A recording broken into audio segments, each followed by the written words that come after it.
Hey, welcome back, everybody. It's time for the Esports Connection, where the esports industry goes to connect. Streaming to you live from, well, we'll call it today the center of the esports universe here at the University of California, Irvine's Beale Applied Innovation Center. I'm so excited that our guest drove all the way over from Arizona here today to join us here, and I'll let Harrison, our host, bring him in. Hey, Harrison, who you got? Thank you, Paul, very much. Like Paul said, I am Harrison Griffith, your host, and like you viewers, I'm an avid esports enthusiast and player. So I put this show together to give kind of some perspective on the business side of esports more and connect with other people in the community.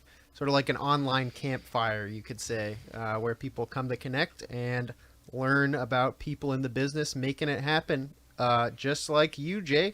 Jay is one of the people making it happen. He is the Director of Esports Operations for Grand Canyon University, which has its own esports program called GCU Esports. Welcome, Jay. Appreciate it, man. Excited to be here. Appreciate all the hype for the esports stuff. Absolutely. That's what we're here for. So first off, we do share something in common other than our passion for esports. We both have an esports podcast, and we also both started as Nintendo gamers. For sure. Yeah. That you talking about on your podcast a little bit. So yeah, I wanted to talk first off about some of those beginnings. I wanted you to tell us a little bit about yourself and how you got started. Yeah, so kind of starting, I guess, with the Nintendo things. For me, gaming really started as a hobby and really something that I did for fun with my family. It was really Nintendo was always something that we could afford, and also something that we could all enjoy together. So I remember as a young kid getting together for Thanksgivings and Christmases as a Southern family. Everybody's coming, right? We got 70 people there, 80 people there every time. We would all huddle around the NESs and the SNESs to play Super Mario Bros. I have very vivid memories of Dr. Mario and aunts and uncles and cousins slamming controllers and losing money. And so for me, it started there. It started with Nintendo just as kind of a love for gaming, really just it was a way to enjoy time with my family. And really from there, I kind of grew up as a more traditional sports kid in South Mississippi. So I played baseball. I played any sport my parents could fit me in. I was an athletic kid. I liked to be outside. So for me, like I said, gaming was kind of just something I did with my family, did with my parents, and I kind of grew up playing sports. But at some point, like most people, I kind of started to get interested in other things. All my friends were playing different games. I was starting to start, because I was playing sports, I was playing, the Maddens and the 2Ks and the FIFAs and the MLB The Shows. But eventually, I got tired of those because all of my friends were playing Call of Duty. And for me, this is funny. One of the things that kept me from kind of getting into the bigger world of esports, Call of Duty being the first esports title, was my dad was in the Army he just retired, actually, I want to say for 25 years. And he just, when I was 12, maybe 10, I was somewhere in the 10 to 13 range. I remember I was pretty staunchly against playing Call of Duty myself because I felt that if I played, nobody told me this, but I felt that if I played Call of Duty while my dad was in the Army, in some way, shape, or form, it would be like disrespectful to him. That was kind of my feeling, was that I'd be disrespecting my dad who was out there doing what I was playing in the video game, right? And so, I went through a couple years of playing Madden and seeing my friends play it, and it was cool. Didn't really care that much, but eventually got aggravated and was like, okay, I want to play Call of Duty. I want to get into this world. My best friend at the time was playing it, Colton. Shout out to you. I called my dad, ended up calling my dad, just be like, Dad, it was Modern Warfare 3, I want to say, maybe MW2, oh, wow. Maybe. But I ended up calling my dad and just be like, Dad, can I please play Call of Duty? Please, can I please play it? Explained all of what I just said to him, and he sat me down. It was over the phone. He was in Kuwait or something like that. And so he was just like, son, he was like, I understand what you're saying. I appreciate where you're coming from.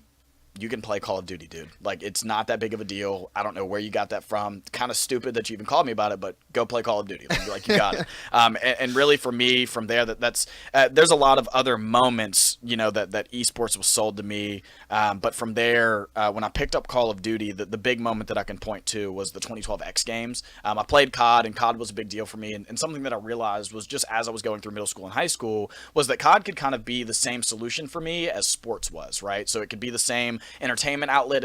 It can also be the same competitive outlet. And so when I realized that, I started paying more attention to it. And one of the big moments for me where I realized gaming and esports was definitely what I wanted to do and be around like I said, 2012 X Games. It was Optic versus Team Caliber in the gold medal match game. First time that esports had ever been on a stage like this. First time that gaming had ever been kind of showcased at an event like this. X Game being more traditional extreme sports at that, right? Not just traditional, but traditional extreme sports. So it was really cool, really big moment for gaming and esports. And like I said, I'll never forget when they got the last kill on Sovereign and all the guys hugged each other in their soundproof booth and the confetti fell and the gold medals came out. And I get chills even now thinking about it. Seeing Hex and Nadeshot and Proofy and Clay and all those different guys just kind of come together and seeing esports being on such a big stage. I'll never forget. That was the moment when I realized that I had to have a piece of the gaming pie. I had to figure something out. FaZe and Optic were really big at the time. All my friends were on the trick shotting thing. I played Call of Duty, but I wasn't as good as all my friends were at it. I definitely wasn't as good as the trick shotting thing.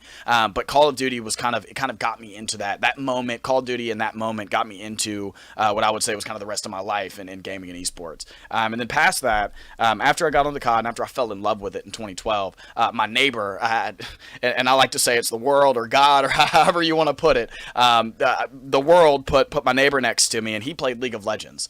His older brother Nate actually played League of Legends. He put us onto it, and I remember the biggest thing for me coming from COD and especially coming from Madden and stuff to wrap my head around was two things. One, what do you mean I can be better than the other person that I'm playing against and they can kill me because, champion counters and things like that? And also, what do you mean that after this game, everything starts over? Those were really hard things for me to get around. Once I did, I fell in love with League of Legends the same way, and that kind of pushed me into PC gaming, which is obviously like the larger world of gaming and esports. And that's what I would say. That's kind of how I got into it. So for me, it was kind of Nintendo started as a family hobby. I got into sports games because that's just kind of what I was into and kind of what everybody around me was doing. Got really interested in Call of Duty because of what my friends were doing. Call of Duty led to PC gaming, and from there, PC gaming was kind of my thing. And that's just as I realized that sports maybe wasn't going to be what I was going to do for the rest of my life, or really what I was interested in for the rest of my life. I looked to esports as kind of the answer, and so far it has been. Yeah, that's interesting. Well, there was a lot there, but for sure, yeah, ran you through it. Yeah, no, that's okay. I also, so like I said, I started as a Nintendo gamer, but when I got my start in esports, I stayed a Nintendo gamer. Sure, my game of choice is Super Smash Bros. Good for you. Yeah. But it is admittedly a lot harder as Nintendo is not as supportive of the game as the Call of Duty developers or League of Legends developers. Painfully aware as a director now. Unfortunately, no. So a lot of these programs that run Smash tournaments, they are genuinely just done for from people who love the game, who love the community, just want to support the game that they love. Usually, there's no support from Nintendo in that regard, which is really unfortunate. Yep, and we actually run the biggest weekly in the state at GCU every Friday. We call it FFF. We're actually running the last one this Friday. And we are, again, kind of painfully aware of that thing because for us, it's exactly that. The people who help us run it, luckily we're in a position because we have a program at GCU where we can pay our students to run those tournaments. But like you said, we're definitely not getting a call from Nintendo anytime soon on how they can support this effort that we're doing or how they can be involved or how they can level it up or anything like that. So it's I think Smash is always kind of left in a really bad spot, even though they're, I don't even think arguably at this point, definitely the most kind of passionate and willing of the different gaming and esports groups. So it painfully aware to die. Yeah, and it always will. Yeah. I don't think it'll die anytime soon. People are still playing the Melee, which came out in 2001. Right. So. And we all thought the Steve drama was going to either kill Ultimate or have an effect on it, and here we are. So here we are. Yeah. We're still standing. But yeah. So you also, I don't know if you mentioned Mississippi State yet, but you mentioned that you work at Grand Canyon University, but you did get your start in Mississippi State. I did. Yep. So what was that like working in collegiate esports in Mississippi? It was awesome. So that I can actually kind of pick up where I left off. For me, after I got into League of Legends, after I realized that's what I wanted to do, I also, Call of Duty Ghosts ended up coming out, and I ran they did the clan wars back then. So I ran like a big clan for Call of Duty Ghosts. that really made me realize that this was what I wanted to do. Like I ran a clan, ran practices, made sure people showed up for certain times, for a certain amount of points to make sure that we reached whatever goals we were trying to reach. And again, that just kind of made me realize that this is what I wanted to do. So I kind of started to hang up baseball a little bit, started to realize that maybe because at that time I was kind of chasing a college career and maybe, getting drafted and things like that. Just kind of started to be realistic with myself, honestly, on where that path might take me. And so I was going to Millsaps to play baseball and eventually made the decision to go to Mississippi State just to study because one of my best friends, Jacques at the time, he was going to Mississippi State and we were both playing Overwatch. So after I got into all the PC games, after I played League, I kind of dipped my toes in CS. Didn't love it because I wasn't great at it. That's the truth. I just wasn't great at CS. I wasn't even good at CS. And so we went to Overwatch like a lot of bad CS players did, and went over there and started. That was a shot. And yeah, take it, Overwatch kids. Even though I'm one. Yeah. Just like, and I went from Overwatch because I wanted to get to Overwatch to Valorant. So that's okay. all. The Overwatch players, they make fun of the Valorant players. Right, and that's exactly what I mean. Yeah, and I'm playing Valorant now, so I'm part of all the shades. So I get it. And I'm part of all the bad players that kept migrating, and I'm still bad. So it's all good. But I'm better at Valorant, so we're all good. But no, I ended up, like I said, hanging up sports. At the same time, decided to go to Mississippi State as a friend, who at the time we were both playing a lot of Overwatch together. And honestly, when we got to Mississippi State, we were just kind of hanging out, playing a lot of Overwatch. And I want to say Jacques found the Esports club and was just like, hey, let's go check it out. Let's go see what's going on. Let's go see if maybe we can start an Overwatch team because we were competing. We were trash. We were like bronze, both of us at that time. But we were just like, let's go see what's going on. Let's see if we can get involved. And I'll never forget, we went, and it was like most esports clubs and even programs were at the time, where they were basically a League of Legends club. They were basically like a League of Legends, a big League of Legends friend group that would meet up every Friday, Saturday, or Sunday, or a mixture of all of those, and just meet up and play. They would just meet up and play. They would play in ARAM tournaments, or they'd play in online tournaments together, or whatever made sense at whatever campus you were at. We kind of came in as young guns, and I was basically like, hey, I want to turn this into something else. I want to turn it into a bigger club where people like me can come in and kind of have a home, right?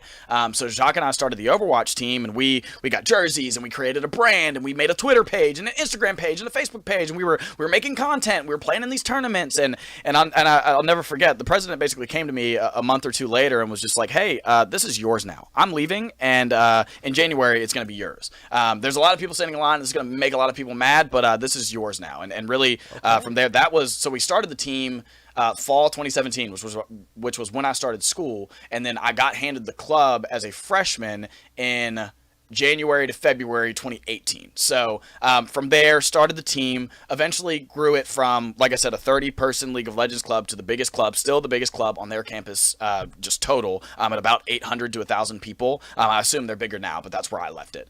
So yeah, it was the biggest club at the time, still is now, to my understanding. And back then, for me, it was obviously starting the club and taking nothing to way more than something. And I also got some opportunity to work outside of collegiate. So that's really kind of where my experience come from, that allows me to be in a place like I am right now with GCU. Was not only did I start the program at Mississippi State and get all the experience that comes with that, but because of how much success we had, we were noticed, and we also were really rabid in seeking opportunity. And so I was able to work with companies like Team Envy, with the Dallas Fuel. I worked in the first ever Overwatch League home game as a production assistant. That was a really big experience that kind of ushered me into working in esports and wanting to work in esports. And yeah, from there, I just got a bunch of different opportunity as just a college student. Like I said, I worked for Envy, worked for the Dallas Fuel. I ended up getting opportunity with Coca-Cola to be kind of a college ambassador through TESPA. That eventually turned into me being a collegiate subject matter expert for Coca-Cola in the realm of collegiate esports. That actually, the last time that I was in Irvine was the only other time I've been in Irvine, and it was to visit Blizzard HQ for that. We actually had a 3-hour meeting about the strategies to kind of engage collegiate students using esports and gaming as a tool. And so that's kind of where I started, how I got to MSU, and how I got some of the experience. So. Okay, that's all very interesting. Yep. Yeah, no, so you mentioned a lot about esports clubs there. Yep. And I have noticed that is how most universities' esports programs get their start. Definitely. It's just through a passionate group of individuals coming together, forming a community, and then then when people kind of see the value in it, they're like, all right, there's actually something here that we can work with. It's real, right? Yeah, no, it's very real. That's what it was like at Cal State Long Beach, which is, where I graduated from. Go Beach. But yeah, so they didn't have any type of official esports program. They just had like a club full of people who were really good at organization and running stuff. And so, yeah, I wanted you to talk a little bit about, you also mentioned the value, like educationally, that Call of Duty and like other games can have. Sure. Or mostly for community building. But I wanted you to talk about it specifically in terms of like youth development. What value do you think esports can have? So a lot of the times when I talk to, especially coming from the South, because like I even have these conversations with my parents when we're talking about what are you really gaining from this, right? Yeah. The way I kind of approach that a lot of times is I tell people take esports and erase everything that you think you know about it, and take gaming and erase everything that you think you know about it. Now take sports and replace baseball with Call of Duty. Everything's the same. From the team building to the camaraderie to the hard skills that you can learn from being on a team to the soft skills you can learn from being on a team to the operations that exist behind a team, right? From team operations to production to content creation to whatever all the different pieces are. That's what I talk about, and that's what we do over at GCU.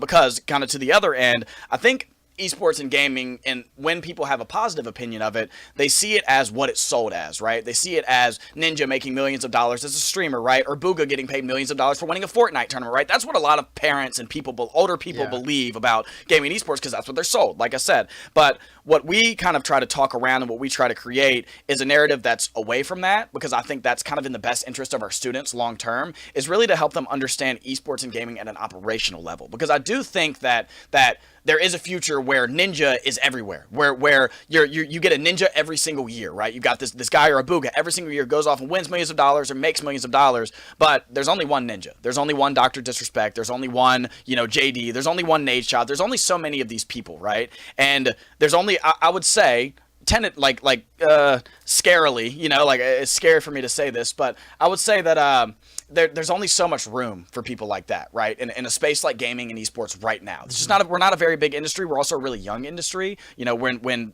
football got picked up by the NFL and became what it is now, they were 50, 60 years in that sport, right? We're 10 to 20 years in our sport, right? So what I try to stay away from is the glitz and the glamour of gaming and esports, and I try to focus on what I believe to be not only a safe path for our students, but also something that they can gain something from and use in their immediate future. It's great to be a part of the gaming and esports club and maybe 15 years from now be a great streamer, but that's not really, mom and dad aren't signing off on that when their kids trying to pitch them to come to GCU, right? But what we try to focus on is we try to focus on our students coming in and maybe getting immediate experience in production, maybe getting immediate experience in events management, right? Immediate experience in leadership, right? All that we have, and I'll name them for us. We got production, we have leadership, we have social media, we have video and photo, we have editing and all those different categories that I mentioned. We have student leadership, we have event operations, we have diversity and inclusion. We have a lot of different things fields that we've created within GCU Esports that students work in and gain hard skills in, so that when they leave our program, they can go to, for instance, this is the example I use all the time, is Mitch Hatate. He's our social media head, our student social media head. He gets paid to run our social media pages, so that he, as a senior, when he graduates next year, as a Seattle guy, this is why he's doing it. He wants to go work for any Seattle team, right? Because that's where he's from. He wants to go do any of those things. It's a hard conversation for him to approach as a graduating student, being like everybody else, right? It's hard for him to go to the Mariners and say, hey, I love you guys just like everybody else. I also went to school just like everybody else, and I have no experience just like everybody else, right? That's cool, but it's cool to everybody, right? It's a different thing for him to say, hey, all those things that you're looking for, and on top of that, I have experience doing brand activations. I have experience running social media campaigns. I have experience running a brand page. I have experience knowing what it's like to be a brand voice. I have experience, as stupid as it might sound, owning the passwords, right? Because sometimes that's a big thing to companies, right? So I would say that for us, we focus on giving our students the operational tools, because I believe that's the safest and kind of most productive path for them short term. And I do think that, one day we'll be focused on, being like in Alabama or wherever I'm at, right? We'll be focused on being the Alabama of esports, right? But for me, I just don't think it's there yet. I don't think it's high enough impact or high enough value to the people that are involved in it to focus on creating professional players, or to focus on creating streamers, or to focus on creating, again, just more of the glitz and glamour in esports that I don't think contributes largely to our ecosystem. It contributes to the news and the news generation, but that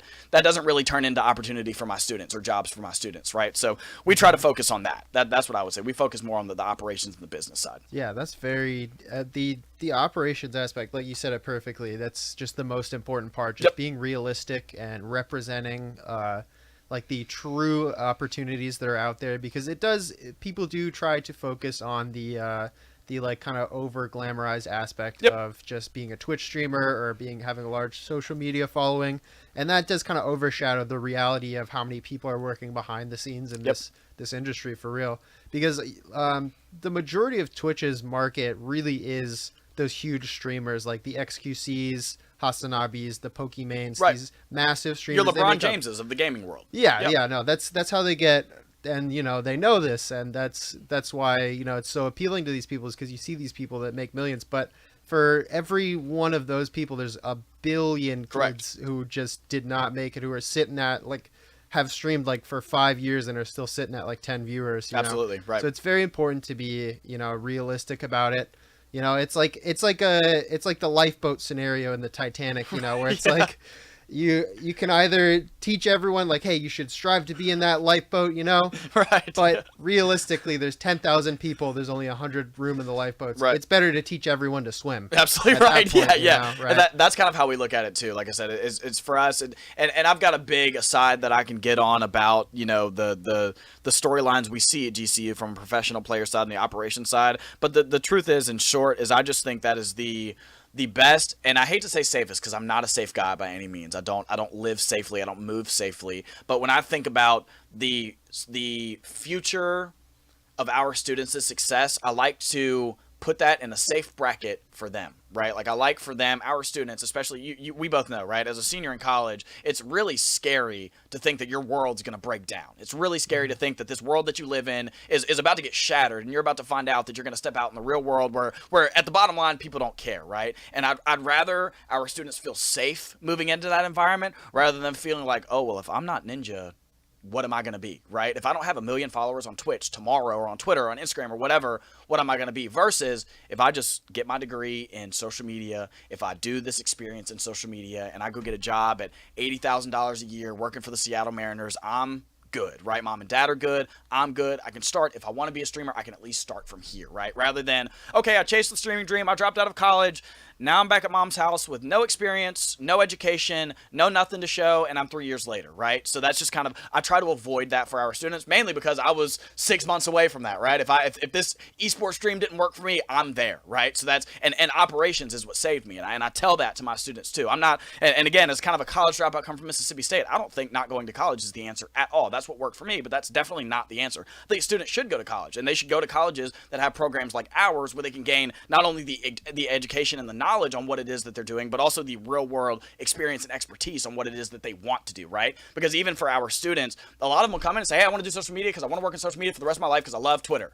And then they come work for me for a month. They're like, wow, I hate this. I don't want to do this ever again. But what I really liked was writing copy. Or what I really liked was making the graphics. Or what I'm really interested in is those graphics because I like the girl that's on the team and she does a really good job. We hung out the other day and I want to try it with her. And that's giving our students those opportunities so that they can go off and do something meaningful or have a true impact rather than, like I said, feeling like the world's closing in on them as they already feel as they're leaving college. Yeah. Yep. No, that's very important. You actually did kind of segue into my next question Sure. that I was going to ask you with that, which is the advice that you would give to anybody trying to get into esports, and also kind of what job opportunities you have at Grand Canyon University. Sure. So the first one, I think Hex,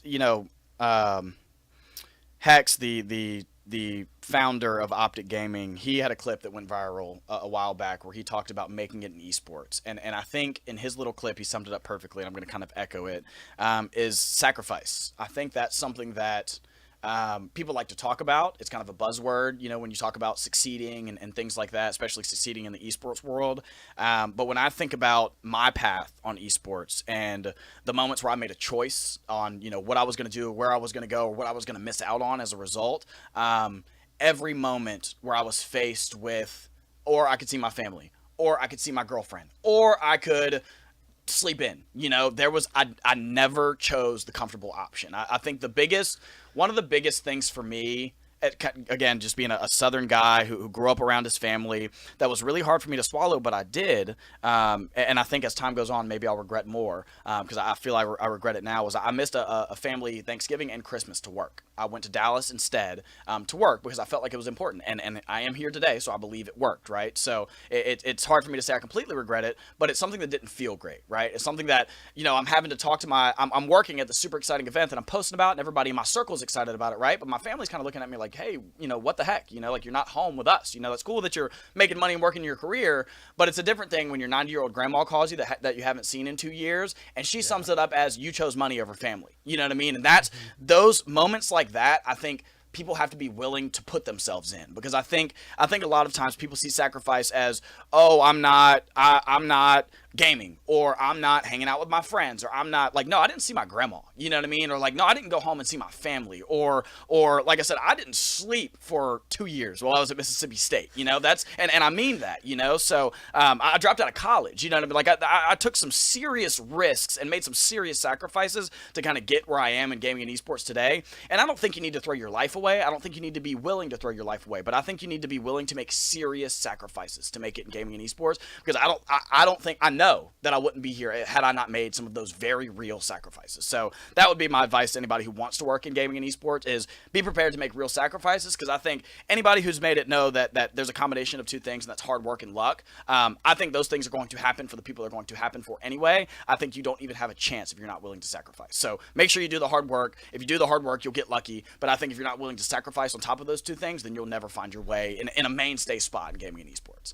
And then as far as opportunities we have, they're all kind of the ones that I mentioned, and production, event operations, leadership, social media, video, photo editing, and actual videography and photography. But then past that, we're pretty unique in that I'm not the only full-time person in my program. Normally, for programs around the U.S., it's normally somebody like me working 100 hours a week. That's kind of where esports programs are right now. I'm lucky enough that GCU has afforded me the opportunity to have supporting staff. So I have 2 full-time employees that sit under me, a production manager who helps manage our streams and also helps on the social media side, and then I have a facility supervisor who manages our 4,000 square foot facility as well as all of our events, and they take a huge load off of what I do. Those spots are filled for us, but those are the opportunities that we have full time, and they take a huge load off of me and help us execute exactly what we need to execute when we need to execute. They also allow for us to be flexible, because we're in gaming and esports and we need to be.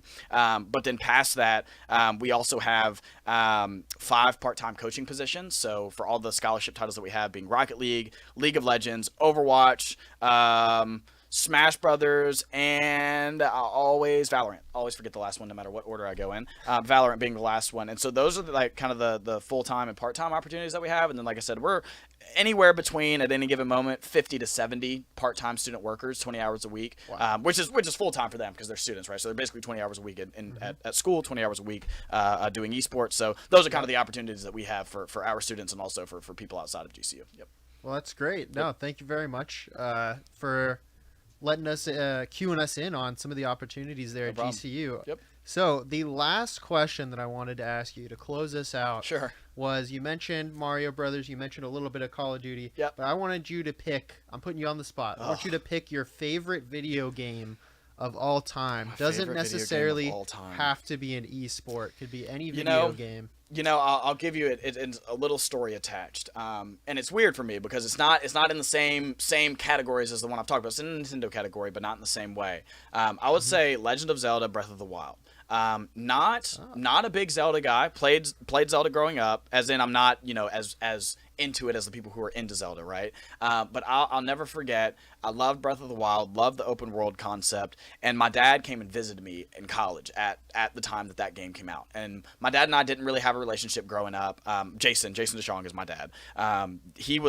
We didn't really have a relationship because he was in the Army, so he was traveling all over the place. But we started to develop one kind of off the back of the parents' disagreement over esports, right? So he kind of came out and visited me during a time that I wasn't doing great. We basically just hung out, and I'll never forget, I showed my dad League of Legends or Legend of Zelda, Breath of the Wild, and this 40-year-old grown Army man, we had all kinds of plans that we were going to do while we were there. He sat in my room for 2 days, crisscross applesauce on my twin bed in my college dorm, and played Breath of the Wild for 2 days straight. And I have a tattoo to kind of commemorate it because I have a mom tattoo that's in the style of Mario, and I got the big Triforce kind of in honor of my dad. He's still with us, thank God. But that's what I would say, mainly just because it kind of holds a special place for me with my dad. So Mario being the one for my mom, Breath of the Wild being the one for my dad, and that was the first one that came to mind. So that's the first one I'll say. Yeah. Nice. Yep. Well, that's great. Are you excited for Tears of the Kingdom, the sequel? I haven't seen the trailer for it, but I know it's a thing. So yes, I'm excited. I just haven't had a chance, honestly, to look into it. It's looking great. I know It's that looking much. great. Yeah. Well, thank you very much, Jay. Thanks for having me. This has been the Esports Connection.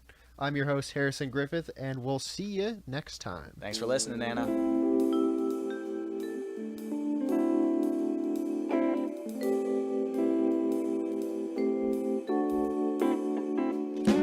Well, there you have it. Another edition of Esports Connection, where the esports industry goes to connect. Streaming to you live from our studio here at the University of California, Irvine's Beale Applied Innovation Center.